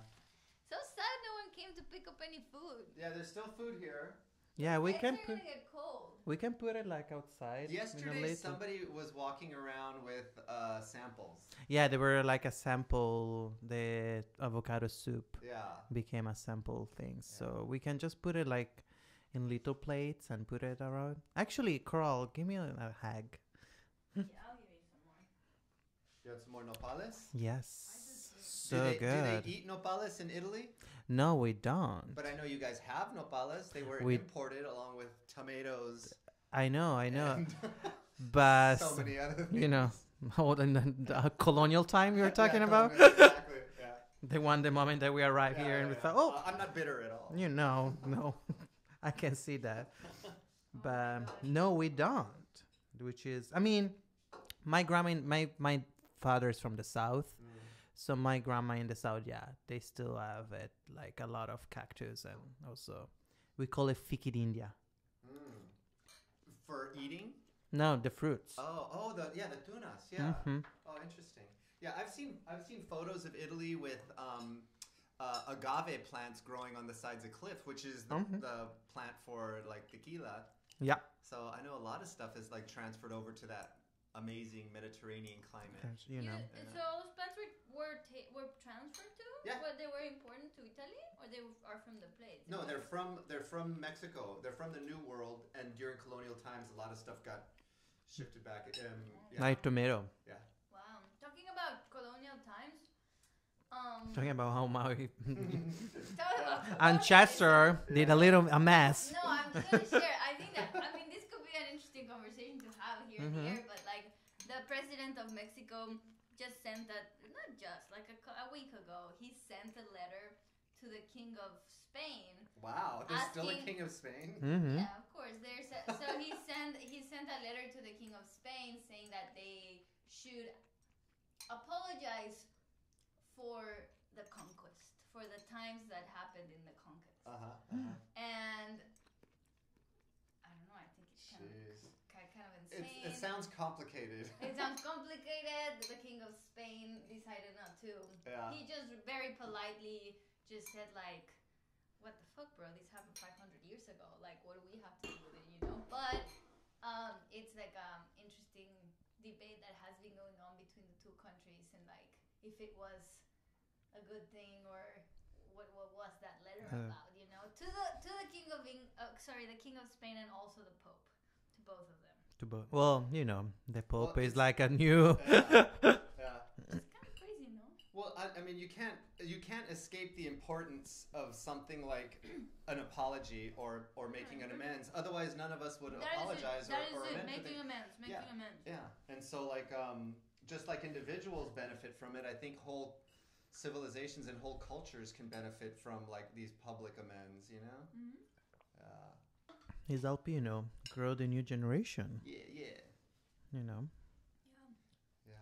But yeah, because even just like conceptual images of these in your head when thinking about like injustice, like within history and stuff, is enough to kind of allow people to heal and grow past them. So like if one is bitter about the settler colonial like history, knowing that the children of the perpetrators of that stuff acknowledge it and are sorry for it is enough to start like healing processes. I truly believe in that. You know? Yeah. Oh, that's cool. That's what brought up. I mean, it's good to hear. Yeah. But how Mexican feels? The indigenous, it's like a whole conversation. Yeah. What Diego said sounds pretty accurate. You know, some other people think it's just like everybody have different opinions. So other people think it's just kind of like doesn't make any sense. But it's a debate, you know. Which is interesting. Sorry, you grabbed me with some in the mouth. No. But yeah, I just thought it was like interesting that in 2019 that's like something that's happening and Anybody want to? in a good way, you know. Do you guys want to share a cup of coffee? I'm gonna make another cup. Yeah. Oh, I would love that. Yeah. Let's do another cup. People are starting to walk by. Yeah, we start to The doors are see open. Yeah. doors are open, and so yeah, I don't want that you guys miss any good crowd. Who's up next? Well, we're gonna have a little break, and then which is also I want to go to visit a couple of studios today, and then we're gonna have Rosa Oh, nice. that she gonna talks about chips. She's gonna what? Talks about chips. What kind of chips? Yeah, potato chips. Wow. She loves potato chips. So Rosa, if you're out there because you just comment to us, remember that we are waiting for your chips. You And mean then like Cheetos and Rufles and Takis. all of that. Yeah. She's obsessed. Like Ponch and John. And then we're gonna have Eddie that she's coming and talking what her practice changed, not to be anymore a painter but want to be an agriculture Wow. type of situation. Wait. Sorry. Can you repeat that? Eddie from painting, Uh-huh. she's coming to talk about her practice, how it changed to painting to agricultures. And we're gonna finish with David and his crockpot meal and play some music, and then Radio Kitchen will close forever the door and will stay in the air Yeah. and in this moment. But it'll live forever in our memories. Yeah, I hope so. Yeah. Nice. Coral, you can also put in your resume for visa stuff, I will. you know. Participate participating in Radio Kitchen. Exactly. Yeah. It's definitely like an awards or, you know. Thank you for letting me participate in this. Thank you for coming. But so, yeah, what else? How you guys feel with the new show? You were both in the first group. thesis, yeah. And Right which now, is, yeah. second group thesis show is up. Yeah, which in is crazy. Greenville, I yeah. just know that they need to clean on Monday night. Yeah. Oh, what? We Yeah. have to deinstall on Monday. Oh, on Monday. So- Tuesday on Tuesday. On Tuesday. So, guys, if you're out there and you want to see the show, yeah. you better come now. Yeah. It's Catalina, Christopher, Susie, Carrie, Aza, and Alfredo. Yep. All up right now. Yeah. In Green Gallery. Till So, Tuesday. until Tuesday. So, Yeah, Yeah. our show is up over spring break. I know. We had nowhere near the turnout of last night's opening, which was huge. There was some more Dude. than It was 100 it was people kind of here. more for me. It was too much for me to handle. At some point, I was just like I had to leave. Yeah. This is- They said that is the only show because I remember also last year was that day Open Studio I 2 think one of so. the show, I don't know right? if it was the closing. Is it? It's more common to have an opening reception, but they did a closing reception. Yeah. So then that's how it like matched up with. Open Studio. Yeah. Definitely, yeah. They had like a way bigger audience Yeah, that was a lot of people. in yesterday. that sense. I was overwhelmed. Yeah. Yeah. And I think also like the sculpt like the TZ show, especially this week, is like really overwhelmed. Like fill all possible spaces and holes, like which is I think your guys' show was like there was a moment of breathe, you know, when you were walking, like you were able to sit also next to your piece, both of you, and you were able to just sit and you know. When you mean during the week when there was Yeah, during the week Oh, when there was nice. no one, but because also like I feel like I usually go to the show a lot of times just to myself, Oh, that's nice. and I know. Thank you. Yeah. I got a home. And so, and you know, during your show, there was literally a moment where I can sit and just, you know, see and, you know, but Yeah. here is literally like everywhere I turn, there is something's going on. And, you Yeah. know, Yeah. I feel like, okay, where, where one is finished and when the other starts Yeah. is like definitely, It's like a Uh, fireworks show, like grand finale. yeah. Yeah. So how is the decision for the groups? How that is like, because, you know, We we're, kinda just work it out ourselves. I think so. Yeah. I mean, obviously, there's pros and cons to both situations. You would go in the first group, you get less time. You go on spring break. Yeah. And the other group gets more time. But we also got to be only 5 people, so you get more space. While the second group are 6, so you get less space. So both situations are just kind of like. Yeah. Also, depending on some people wanted like both people wanted the mezzanine, so Yeah. maybe one person goes in the first group, the other in the second. oh yeah, it the was just mezzanine a- is a pretty prime spot for sculpture. I mean, it's a weird, one. it's a weird spot. It is. I need to be honest, but Another Right? good part was I was able to show with Coral in the same room. yeah, Which is weird because for some reason, like, we don't necessarily like we didn't fight to show together. Like, oh, I want to show with Coral, and Coral was like, oh, I want to show with you. But we just kind of it just happened. And The that same with the studio placement. We just ended up next door to each other, and then when we Yeah. shifted, she's just across the hall, hmm and so it's like there's always like I don't know. It's just like Yeah, it was a cool way of showing the. I mean, our work sort of worked together. Yeah, it was really nice. it's true. Yeah, we I don't communicated know to how that have the happened. show. Just from Yeah, that was. conversations yeah, we've that had was over the really past cool. 2 years or Yeah, something. yeah. Yeah, and yeah, and so now there is this. So there, okay. Well, but I Well, know also that Susie and Christopher, that they're sharing that one room. They are thinking of that wall that divides both installations, Yeah. like an object. You Yeah. know? Yeah. That one side has these like frozen trees sure. versus the other side that it's the desert. You know. Mm-hmm. So there's something kind of nice of On them that like, thinking sense. of the work as a, even though they both like trying to talk about different things on their work, like that wall becomes one object that Yeah. it's nice to like See, that's one thing. So, So yeah, it's good to talk about with the person you're gonna be showing. yeah, because I mean, I also feel like at some point, I mean, I hope that you guys have a lot of like solo shows, but sometimes happen that your work it like in a group show, and Yeah. so how that is gonna leave. Well, it's so funny because our graphic designers, who are these beautiful people who designed our identity, Mm-hmm. are Nick Welted and Evan Chang. Chang. Mm-hmm. It smells good in here. Yeah. They were like, so what's like the sort of thought behind the curation of the show?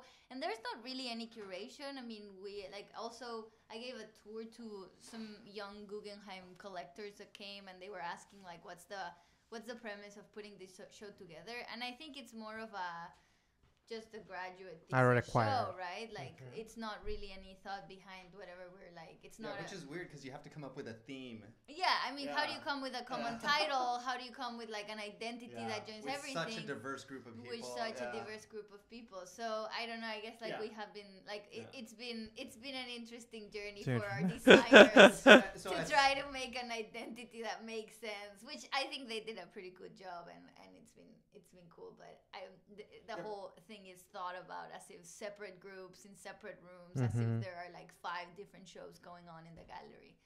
So it's cool, but there's no sort of curation or any group show thought behind the whole thing. Yeah.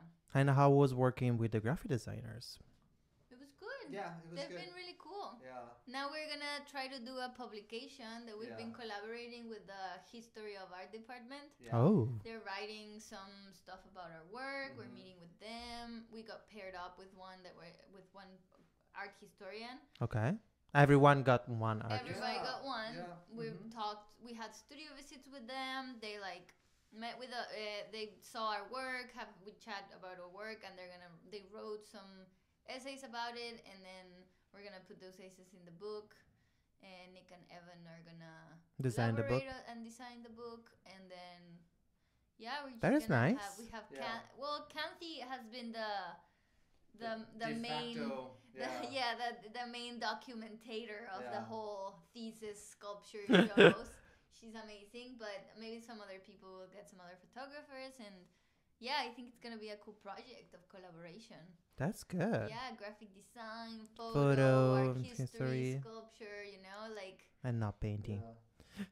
not painting. No, I mean No. it's funny because the school didn't want to get us any funding if we didn't make a whole school catalog. We just wanted to make it out of like sculpture catalog. So we still need to raise $1,000. Okay. So if anybody So if wants you're to out there, donate, the sculpture department is looking for funding for this. $1,000. Okay. $1,000. We're starting now. Send your Venmo account. But Yeah, we need $1,000.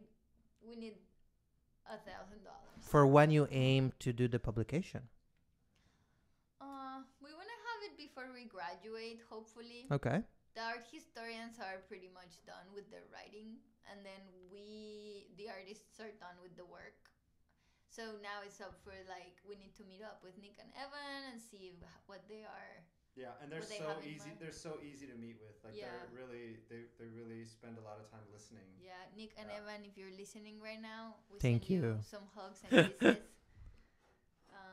Yeah, That's good. Sorry guys, it's just for me. It's okay. it's okay. You can have.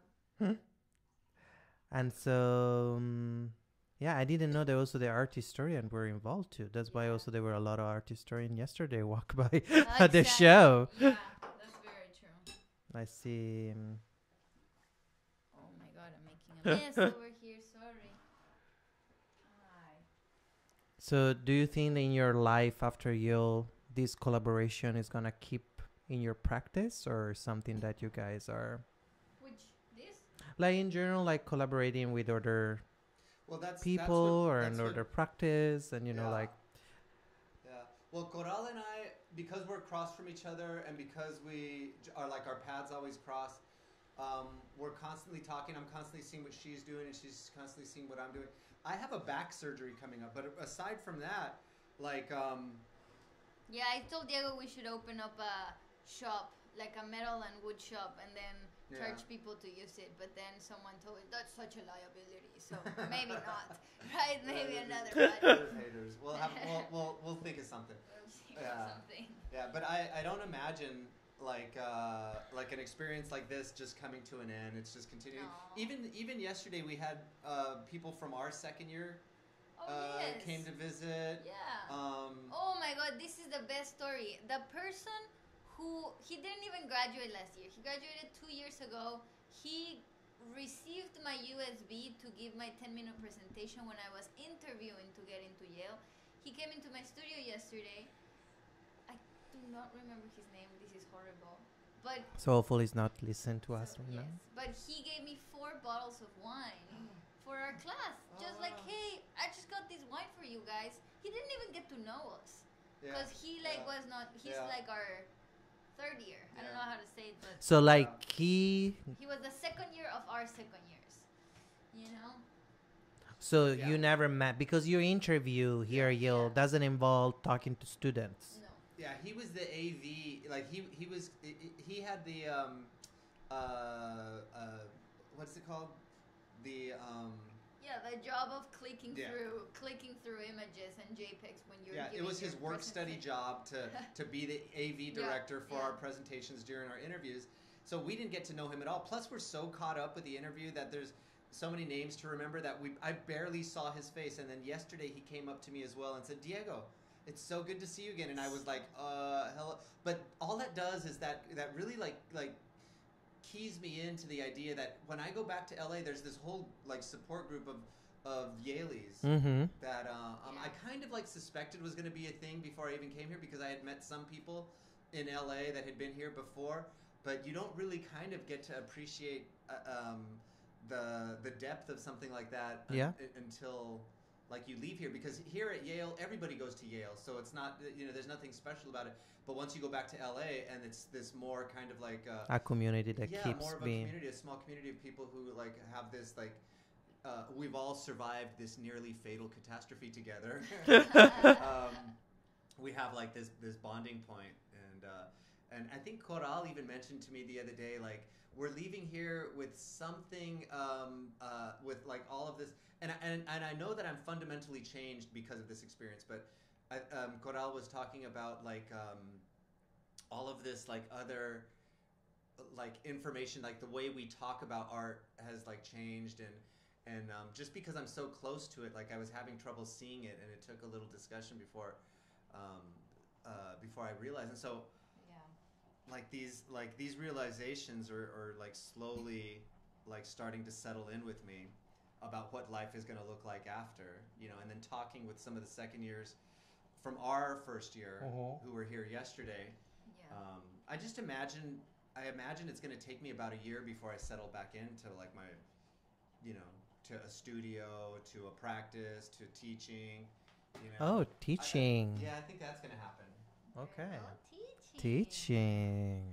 And we get into what do you think about teaching? Both of you. Well, I want to teach. I like the idea of it, but I have no, I don't have any kind of rubric or syllabus on file.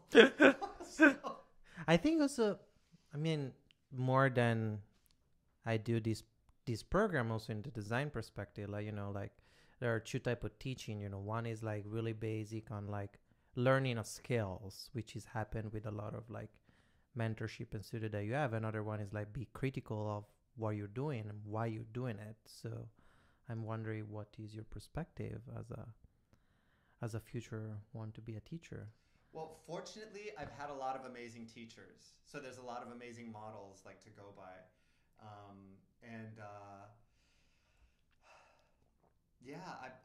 I lean towards like cooperation and community and openness more than rigid like manifestish kind of formalist rigid teaching. And I don't think I've really had any completely like fascist instructors in my whole time in art school, but there are different degrees of openness, and so like, yeah, I think everybody brings their own personality. But the teaching skills, I mean, I've learned so many things from Diego. Like, from like changing the lights of my car to like welding in a specific way, you know. So I don't know. We're gonna talk about teaching a skill. Yeah. I think you're good at teaching skills. Thank you.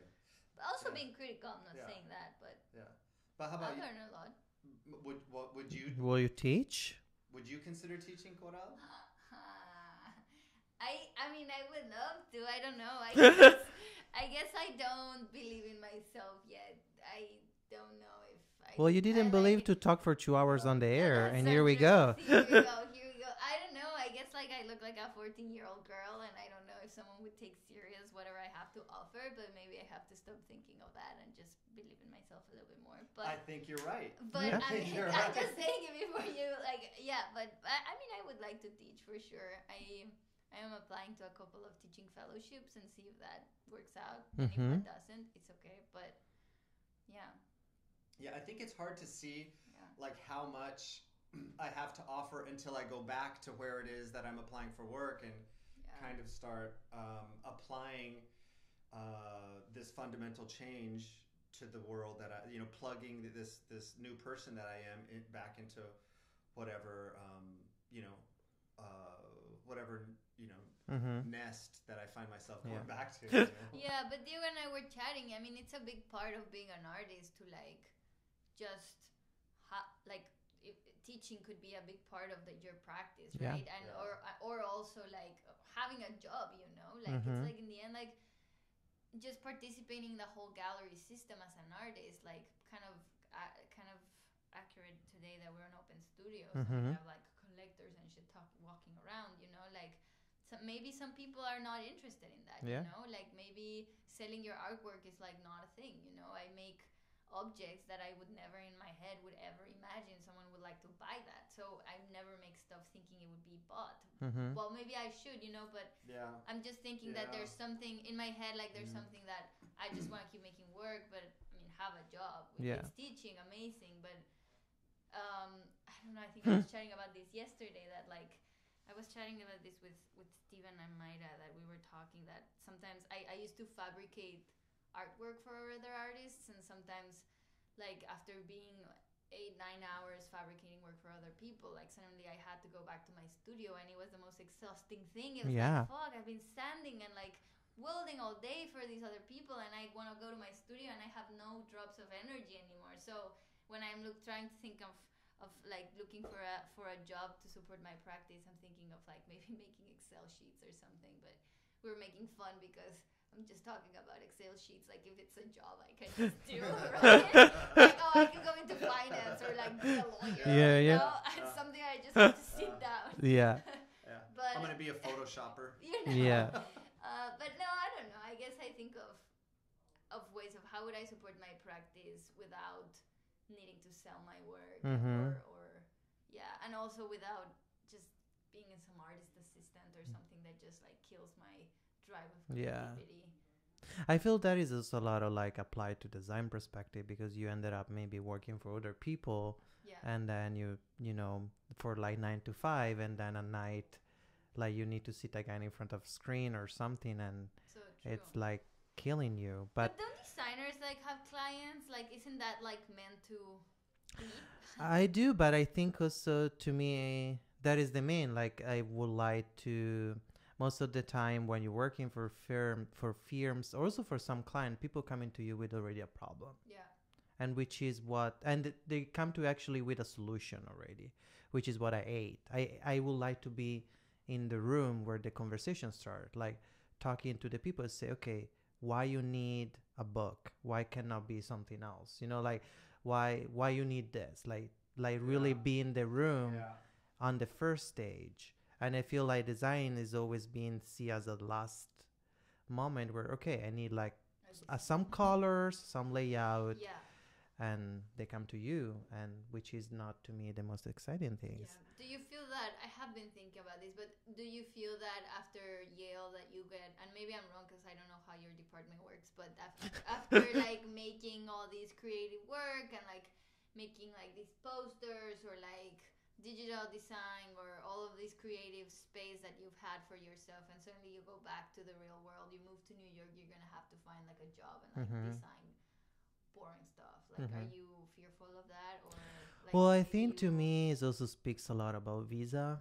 issues, and you know, True. there is also like School of Art was amazing about, you know, like helping financial with scholarship, but there is also just sometimes little, you know, thing that people don't talk about, like loans or like rent. So you need to not compromise, but yeah, you need to find a way to do that. I would rather prefer, like when I was a waiter, I did waiter since I was 16. So to me, it's like a normal type of situation.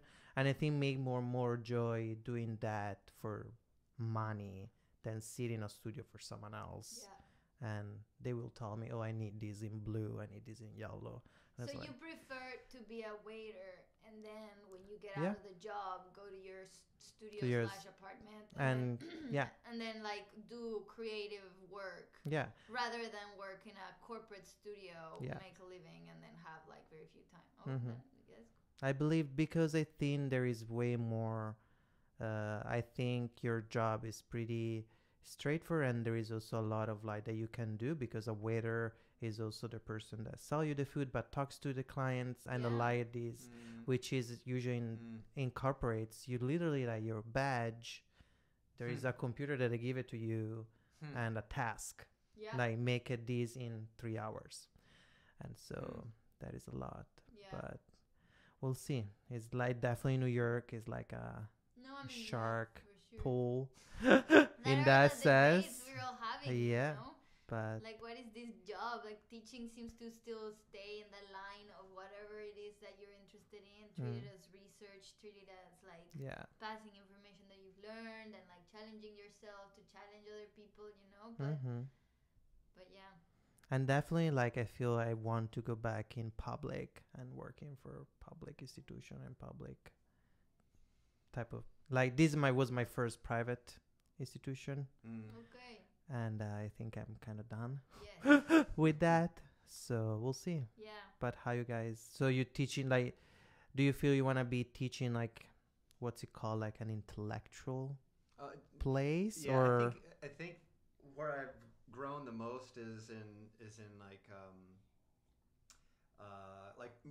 more curiosity towards like critical theory, and you know, I've kind of made it a habit of mine now to do a little bit of reading every day in critical theory, and that was something that I think, you know, like I've always known it was like a weakness of mine, and so but here, like, what is it, like day after day in the program, like it's such a constant, like, you know, recurring you know, theme that runs through like all discussions, And I'm you're super excited TAing about for it. a critical theory class, no? Yeah, That you've an like. amazing instructor. Yeah, Jonathan Weinberg.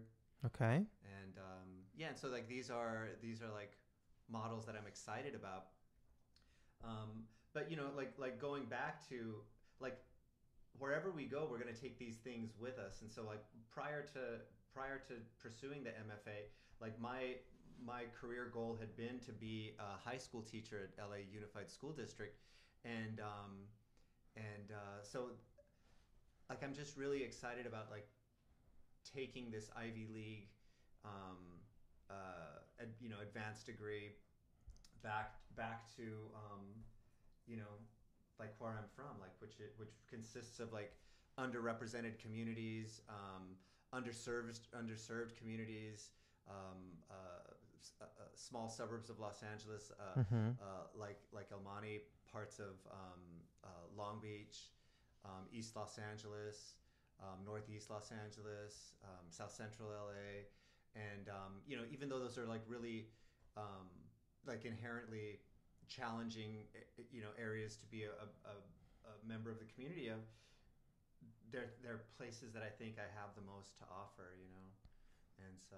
And it would be great. Like I feel it was like going to this high school too, and feeling like trying to find the balance of teaching the critical and the skill, because no one in my high school was just like an a skill, Yeah. like especially in the Italian system, you learn a skills, like because the idea is not go to university, go to college, like after school you go to work, so they teach you skills. So how I'm thinking too, like how great will be also bring. I'm Yeah. scanning right Yeah. now all the books Yeah. on the library. Hopefully they're not banning me, but then to release it to the public, and That's that will be amazing. amazing. This also Are like you this, doing that? yeah, and also like this fellowship that we're both Yeah. waiting to hear back, like Yeah. bringing all in this institution, like things that were not available is because I had the privilege to come here. So why I cannot? Yeah, you know what shocked me most is like wow, a lot that of is an amazing project. Sorry, I just had to just make stars around that. That's awesome. yeah didn't I think something similar happened with like JSTOR where somebody was trying to download all of the JSTOR stuff. Yeah. Not somebody, but it No, was they like a just complete basically movement where admit. people were doing it on a regular basis. Mm-hmm. But yeah, why shouldn't education be free? Why shouldn't Yeah. these resources be available? Boom. And so that's what I say is like one of the most shocking things to me when I first started on like an academic path for art was like how much of this like critical theory was new, because what's focused on is usually skill, like how amazingly one can like render Mm-hmm. photorealism or something like that. Like that was like the measure for success within art, is like how closely you can get something that's three-dimensional to represent something else, right? And Yeah, so, yeah. like, you start and so when I started delving into academia and started finding out all of this amazing stuff about like criticality and different like principles of form that didn't have anything to do with like representation, I thought like that was outside of my capacity to process at the same time as still maintaining like daily drawing or daily like working with form, and I think it's like really relieving to have somebody tell you that that we are more than capable of like juggling both like simultaneously. Yeah. And so that was a surprise to me, and so I don't understand why it should be a surprise. It should be something that's taught on a regular basis. It's true. Yeah. And I agree with that totally. So, well, thank you so much, guys, to being here for 2 hours with me. Oh, Oh, is is it it up? over? Well, if you want to, I just don't want to like lose your crowd for Open Studio. It's worn. Oh, dude, it was really good. Yeah. I love this low chat. I'd love to, and we should do it also not on the air. Yeah. And It that was is- an honor being here. Thank you very much. Thank for you, asking us. guys. Yeah. thank you, thank you, Yeah. thank you. Hopefully you keep eating deliciousness all day. I think we got like a standard right now, so it's like what is gonna be next. Yeah, it started good. Yeah. It started Is good. it potato chips? Is it potato chip the next one? Yeah. So if you're listening to us, we are taking a break and we will right back at 2 p.m. Thank you again, Coral and Diego, to be part of this. Yeah, thank you. Ciao. Ciao.